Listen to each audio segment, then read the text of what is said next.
Una telefonata e il raggiro poteva cominciare. All'altro capo sacerdoti, parroci, responsabili di conventi e altri enti religiosi, tutti sempre molto anziani, 63 anni il più giovane, un reverendo del convento dei frati cappuccini di Asolo caduto nella trappola.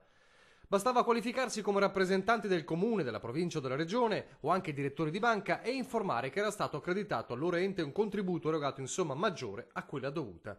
Quindi, per evitare che lo stesso contributo non venisse poi elargito e di pagare anche una multa, l'unico modo era versare la differenza, cifre variabili da 2.000 a 16.500 euro, su carte Poste Pay intestata dei prestanome. La messa in scena si è ripetuta 86 volte tra ottobre 2018 e aprile 2019, con un bottino di oltre 400.000 euro. 86 vittime in tutta Italia tra sacerdoti e rappresentanti di istituti religiosi, tra questi, nella Marca, il 63enne frate del convento dei Cappuccini di Asolo.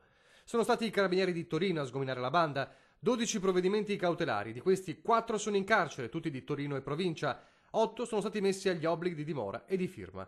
Numerose le perquisizioni in tutta Italia, sequestrate varie carte prepagate, libretti postali, cellulari utilizzati per contattare le vittime e denaro contante. Alcuni dei religiosi colpiti non avevano presentato denuncia e stavano ancora aspettando l'erogazione dei finanziamenti promessi.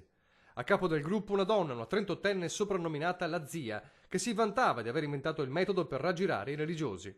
Un caso tutt'altro che chiuso. Gli investigatori infatti pensano che gli episodi siano molti di più degli 86 accertati.